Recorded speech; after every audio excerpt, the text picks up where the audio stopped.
C'est la plus grande quantité de soie d'araignée jamais réunie pour un test de ce genre. Je vais donc tenter d'être le premier à me balancer sur de la soie d'araignée. Je ne sais pas si elle tiendra mon poids. Voyons ça. 3, 2, 1... Dans Spider-Man 2, Peter Parker tente d'arrêter un train incontrôlable rempli de passagers. Il se place devant, lance des toiles sur les bâtiments et s'y accroche pour le stopper. Les toiles s'étirent, certaines se cassent, mais elles font juste assez pour ralentir le train et sauver tout le monde à bord. Ça ressemble à quelque chose tout droit sorti d'une bande dessinée. Mais la vraie soie d'araignée, la fibre qui compose la toile d'une araignée, eh bien, elle pourrait vraiment être aussi incroyable. On dit qu'elle est plus résistante que l'acier. C'est plutôt solide. C'est fou. Et 10 fois plus tenace que le Kevlar. Pour vérifier, je me suis rendu au laboratoire Blackledge à l'université d'Akron, un des principaux centres mondiaux sur la soie d'araignée. Avant d'aller au labo, je croyais qu'une toile d'araignée était faite d'un seul type de soie, mais ce n'est pas vrai. Une soie fixe la toile à une surface, une autre crée la spirale élastique, et une soie collante différente capture les proies. Après avoir piégé une proie, l'araignée utilise une autre soie pour l'envelopper. Les fils sont tous, vous savez, plus fins que vos cheveux, donc ils vont se ressembler beaucoup à l'œil nu, à moins d'utiliser un microscope. Il existe 7 types de soie, mais la plus résistante est celle du fil de traînée qui maintient la toile. Nous avons les deux principaux fils structurels dans cette toile. Donc les rayons de la roue et le cadre extérieur ici, tout cela, c'est de la soie de fil de traînée. On l'appelle la soie ampulacée majeure, si vous voulez le terme scientifique. La soie ampulacée majeure, c'est celle qui est souvent comparée à l'acier. Oui, D'accord. absolument. Et c'est en partie à cause de sa fonction dans une toile comme celle-ci. Vous savez, un insecte la touche. Pour stopper cet insecte, le fil de traînée réalise l'essentiel du travail. Donc, Pour cela, la soie du fil de traînée doit être incroyablement résistante. Donc, pour savoir comment elle se compare à l'acier, nous voulions faire un test. Mais il s'avère qu'obtenir un échantillon n'est pas si facile. Nous avons pris une araignée ordinaire et l'avons endormie avec du CO2. Nous l'avons amenée ici et fixée avec du ruban adhésif. J'ai ensuite commencé à tirer le fil de soie de traînée à la main. C'est tellement léger qu'on peut à peine le sentir. Puis nous l'avons attaché au grand mécanisme rotatif fabriqué spécialement pour traire les araignées. Aucune araignée ne sera blessée lors de la réalisation de cette vidéo.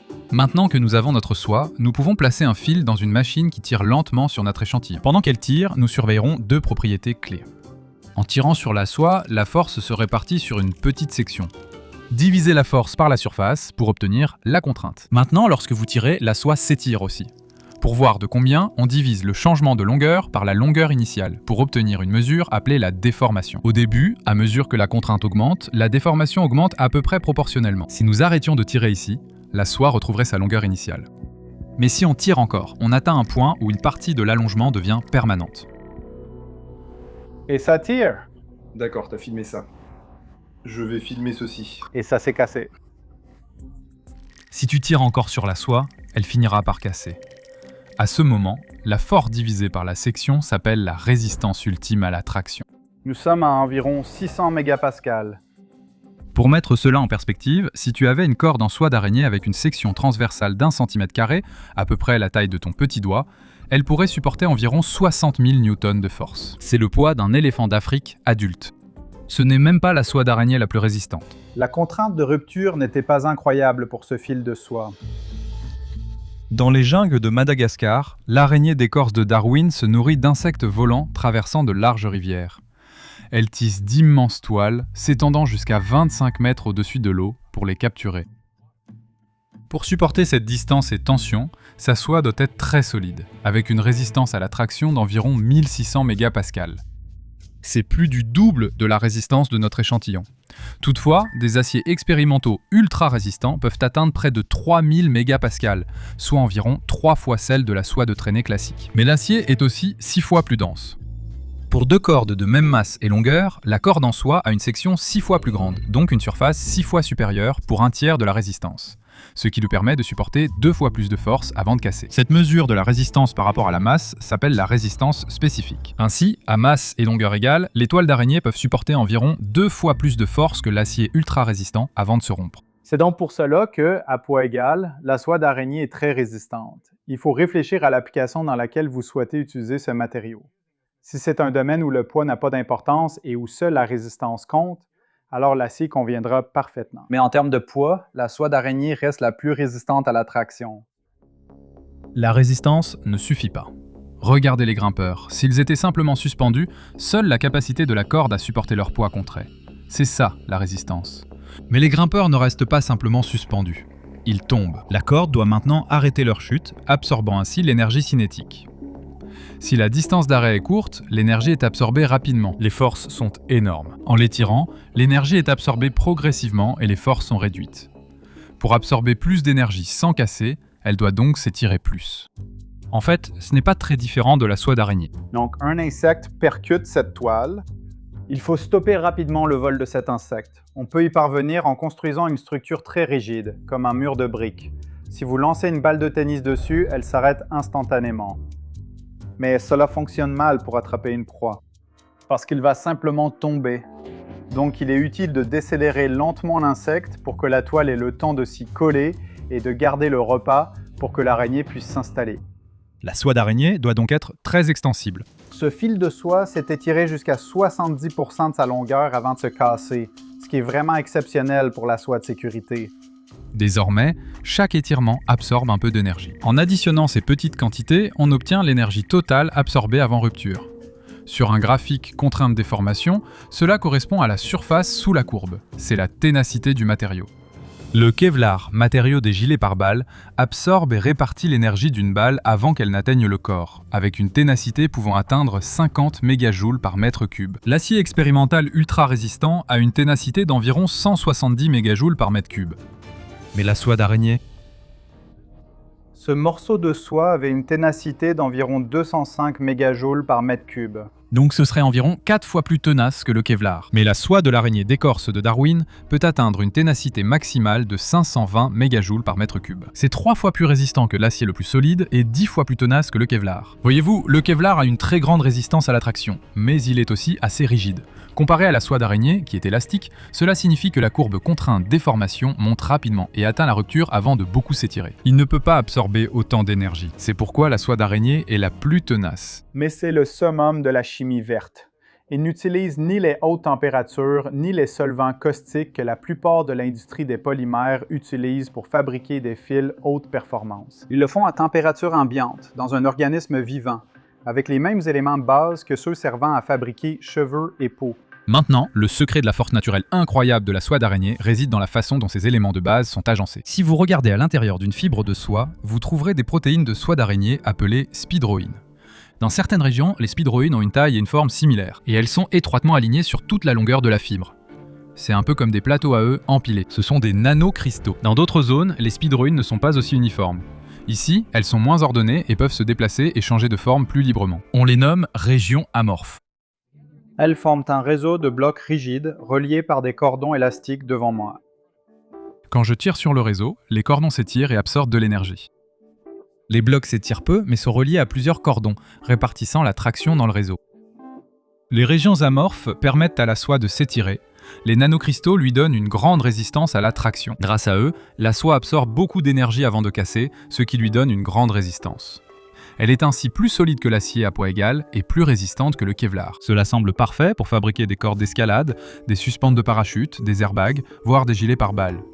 Mais en réalité, nous n'utilisons pas la soie d'araignée pour tout cela, même si nous essayons depuis des siècles. En 1709, un Français nommé François-Xavier Bon a patiemment récolté des centaines de cocons d'œufs d'araignée, les a bouillis, les a peignés comme de la laine, les a filés pour en faire du fil, puis les a utilisés pour fabriquer des bas qui ont attiré l'attention à la cour royale. Mais c'était plus difficile qu'il n'y paraît.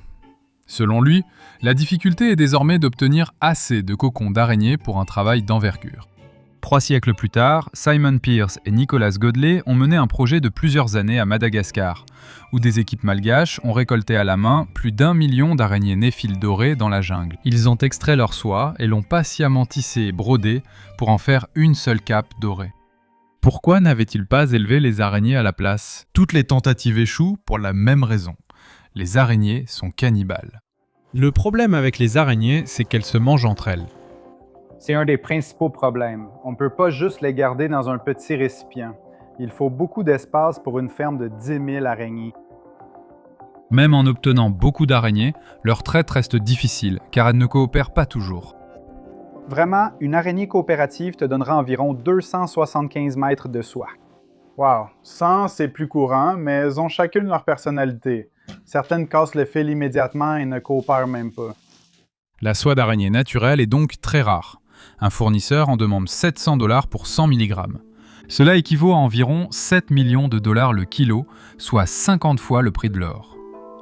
On ne peut pas élever d'araignées pour leur soie, mais comme on connaît les protéines, on peut sûrement les produire. Eh bien, les scientifiques ont essayé. À la fin des années 1990, des chercheurs de DuPont ont inséré les gènes de la soie d'araignée dans E. coli et la levure. Ces cellules vivantes sont comme des usines à protéines. Une cellule modifiée devient vite des millions de cellules. Ça a marché, mais les scientifiques cherchaient une méthode plus efficace. En 2001, une équipe allemande a tenté d'implanter des gènes de soie d'araignée dans le tabac et la pomme de terre. Si vous souhaitez produire beaucoup de protéines concentrées, regardez le lait. Pour nourrir leurs petits, les mères produisent un lait très riche en protéines. À la même période, l'entreprise canadienne Nexia a tenté une expérience plus insolite. Insérer des gènes de soie d'araignée chez des chèvres, créant ainsi des chèvres araignées génétiquement modifiées. Non, ils ont vraiment créé des chèvres araignées qui donnent un lait riche en protéines de soie d'araignée. Ça a fonctionné, toutes les expériences ont produit des protéines de soie d'araignée, mais le même problème s'est posé. Purifiées depuis E. coli ou la levure, ces protéines étaient une fine poudre blanche. Issue des plantes, elles formaient un liquide visqueux proche de la gélatine. Chez les chèvres, elle était dissoute dans le lait. Aucune de ces substances ne ressemble à la soie d'araignée. Et c'est l'un des secrets que, vous savez, toute entreprise qui veut vraiment imiter la soie d'araignée à l'échelle industrielle doit comprendre. Comment traiter les protéines de soie comme le font les araignées. Mais c'est plus facile à dire qu'à faire. Chez l'araignée, tout débute dans la glande à soie, dans une région appelée la queue. Les cellules ici produisent des protéines appelées spidroïnes, et elles les sécrètent dans le liquide à l'intérieur de la glande. Chaque spidroïne possède 3 parties principales. Une extrémité est appelée l'extrémité N-terminale, et l'autre l'extrémité C-terminale. Entre elles se situe une longue séquence répétitive d'acides aminés, appelée région répétitive. Dans la queue, les extrémités C-terminales s'apparient et relient les spidroïnes voisines. Mais les extrémités N-terminales restent largement séparées, permettant aux spidroïnes de se plier, s'enrouler et bouger librement. Elles rejoignent ensuite le sac de stockage, où elles sont fortement concentrées. Normalement, des protéines aussi concentrées s'agglutineraient et formeraient un solide. Mais cela peut être modifié grâce à un équilibre précis des sels et en changeant le pH. Le pH mesure la concentration des ions hydronium dans une solution. Comme les ions hydrogène sont de petites charges positives, le pH agit comme un bouton contrôlant la charge électrique sur différentes parties de la protéine. Dans le sac de stockage, le pH est réglé pour que les extrémités N-terminales soient chargées négativement. Chaque protéine ayant la même charge, elles se repoussent mutuellement au lieu de s'agglutiner. Maintenant, les spidroïnes sont toujours entassées dans cette solution aqueuse, et à de telles concentrations élevées, elles commencent à se réarranger progressivement. Les extrémités N-terminales sont attirées par l'eau. Elles sont hydrophiles, tandis que la région répétitive est repoussée par l'eau. Celle-ci est hydrophobe. Ainsi, les spidroïnes se réarrangent, et on se retrouve avec ces parties hydrophiles orientées vers l'extérieur, vers l'eau, tandis que les parties hydrophobes se replient à l'intérieur, à l'abri de l'eau. Elles créent alors de petites structures nommées micelles. Les micelles s'assemblent pour créer de plus gros globules. Ces globules entrent alors dans le canal de filage. Pour la soie de sécurité, le canal a une forme en S, mais il devient de plus en plus étroit. À mesure que les globules traversent le canal étroit, le liquide près des parois frotte contre la surface et se déplace plus lentement, tandis que le liquide au centre se déplace plus rapidement. Les couches glissent les unes sur les autres. C'est le cisaillement. Ces forces étirent et déforment le globule. Vous retirez aussi un peu d'eau. Donc l'eau s'échappe. Le pH diminue, donc cela devient un peu plus acide. À mesure que vous descendez dans ce canal. Les protéines sont modifiées simultanément de 2 façons, étirées et alignées mécaniquement, et, chimiquement, la chute du pH entraîne plus d'ions hydronium positifs dans la solution. Ils se lient aux parties négatives des protéines et les neutralisent. Maintenant, les protéines se repoussent moins et les extrémités N-terminales s'apparient, reliant les protéines en longues chaînes. Ces chaînes passent par un rétrécissement nommé cône d'étirage menant à l'orifice. L'araignée tire le liquide par une petite ouverture. Cela force le liquide à accélérer et en accélérant, il s'étire. C'est cet étirement final qui rapproche étroitement les spidroïnes voisines les unes des autres. Selon la séquence des acides aminés, certaines parties se replient en brins zigzags. Ces brins s'emboîtent, des liaisons hydrogènes les assemblent en feuilles rigides qui s'empilent pour former les nanocristaux responsables de la solidité de la soie d'araignée. Dans d'autres sections, les spidroïnes ne se replient pas aussi proprement. C'est ainsi que se forment les régions amorphes, qui donnent à la soie son élasticité. La façon exacte dont les protéines s'assemblent à l'intérieur du canal de filage fait encore l'objet d'études. Personne ne le comprend totalement, ce qui complique sa recréation en laboratoire. Les scientifiques se sont donc demandé, et si au lieu de repartir de zéro, on utilisait un animal déjà doté d'un organe de filage? C'est précisément ce sur quoi travaillent les chercheurs de Craig Biocraft Laboratories, société de biotechnologie du Michigan. De plus, ils le font avec un insecte que les humains élèvent depuis près de 5000 ans. Selon la légende, une impératrice chinoise se reposait dans son jardin quand un objet tomba dans sa tasse de thé. Elle a regardé dedans et vu un cocon. L'eau chaude l'a ramolli, et lorsqu'elle l'a sorti, il s'est déroulé en un seul fil scintillant, si long qu'il s'étendait sur tout son jardin. C'était de la soie. Vrai ou non, les gens ont fini par apprendre à élever l'insecte qui produisait ce fil. Les vers à soie sont les chenilles du bombix du mûrier domestiqué. La soie est vite devenue l'un des matériaux les plus précieux, habillant les empereurs et stimulant le commerce entre l'Asie de l'Est et l'Europe, au point que la route de la soie porte son nom. Pendant près de 2000 ans, la Chine a gardé le secret. Bien sûr, les gens ont toujours tenté de le voler. Au milieu du VIe siècle, l'Empire byzantin était en difficulté. La peste avait dévasté la population, et en plus de cela, l'achat de la soie épuisait son or. Le problème était que les Byzantins ne produisaient pas de soie, dépendant de la Perse, leur adversaire. Justinien conclut alors un accord secret avec deux moines. Ils devaient aller à l'est, trouver la source de la soie et la faire passer en contrebande à Constantinople. Ils sont revenus avec le secret caché dans leur canne creuse.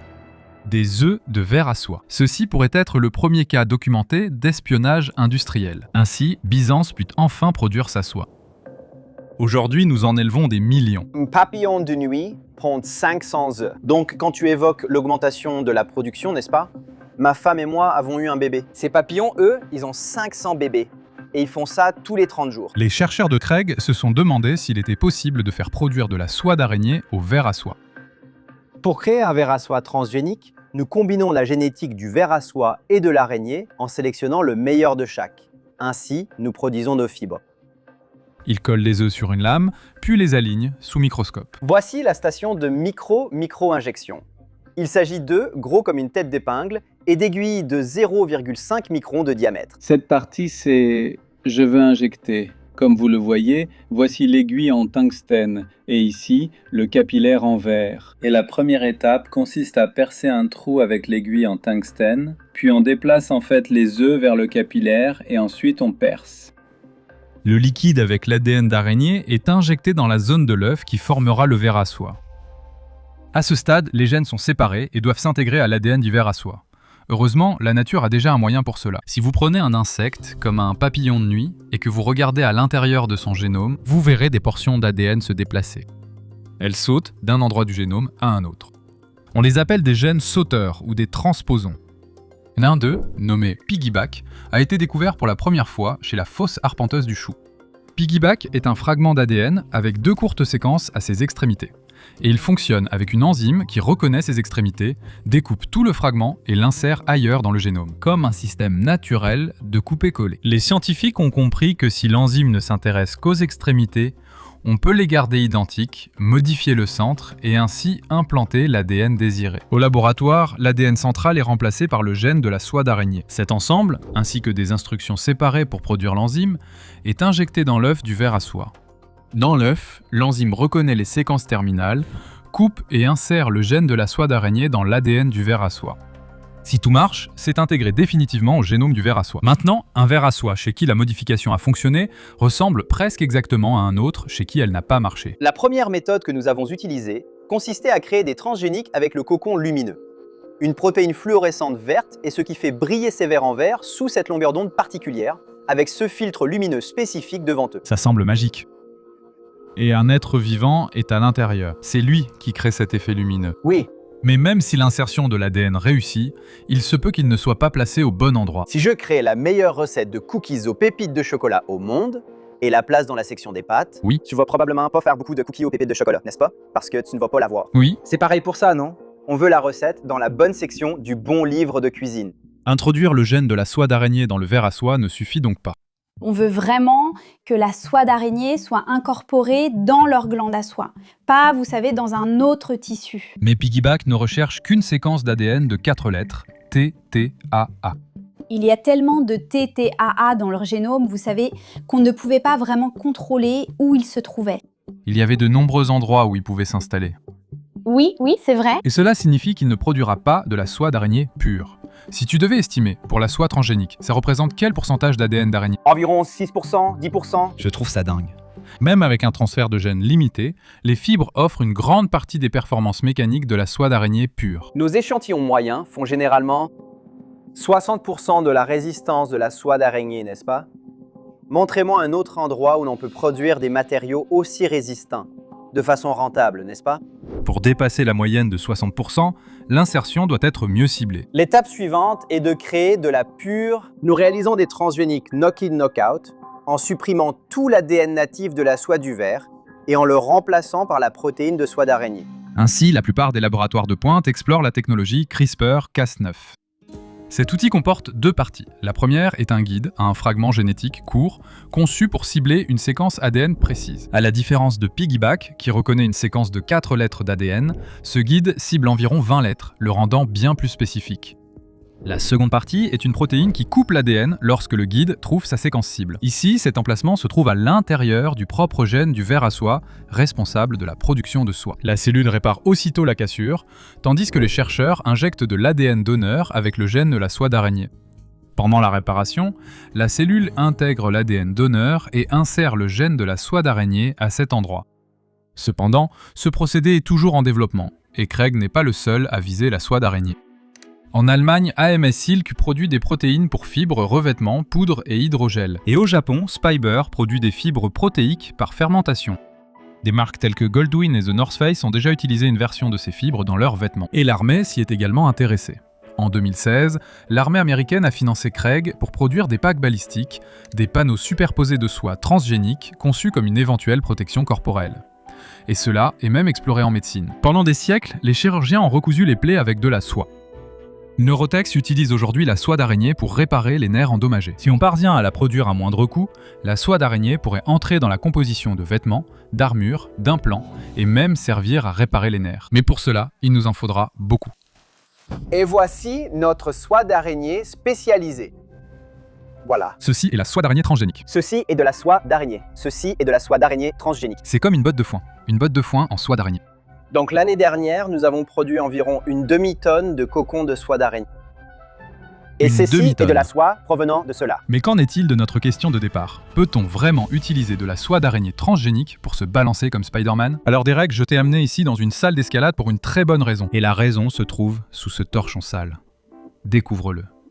Découvre-le. Oui, vas-y. D'accord, ça a l'air vraiment peu inspirant. Alors ce qui est intéressant, c'est que c'est un seul filament continu. C'est juste un seul brin. Mais chacun de ces brins est en fait composé de 10 filaments individuels de soie qui sont en quelque sorte reliés entre eux. D'accord. Donc tu veux que je me suspende à ça? Oui, je veux que tu te suspendes à ça. En fait, je veux même que tu fasses plus que ça. Je veux que tu te balances. Ce sera la toute première fois que quelqu'un se balance sur de la vraie soie d'araignée. Certes, cette soie d'araignée provient d'autres organismes, mais je ne sais pas si ça supportera mon poids. Voyons voir. 3, 2, 1...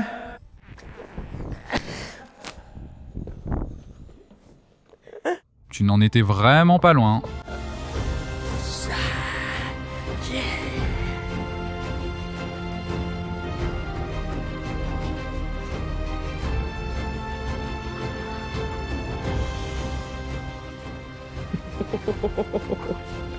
Ne le dis à personne, mais je suis Spider-Man.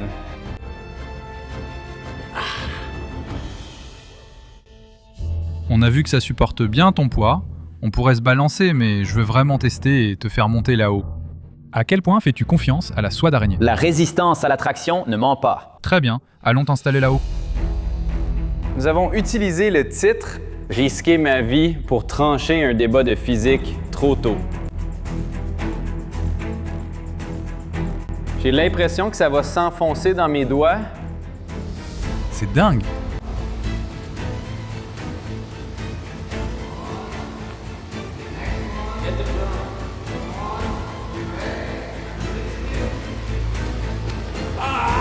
Je vais y aller.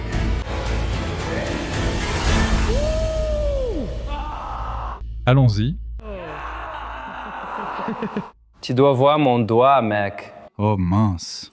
Ouais. C'est ça le problème avec la soie d'araignée. Elle est fine, elle est solide et elle te lacère. Pour être clair, nous ne sommes pas vraiment des experts pour se balancer de toile en toile. Mais on aimerait vraiment que la soie soit entre les mains de quelqu'un qui s'y connaît. Tom Holland est un défi. Oui, je provoque Tom Holland et tous ces gars, Andrew Garfield, Tobey Maguire. C'est pas grave. Vas-y, mon pote.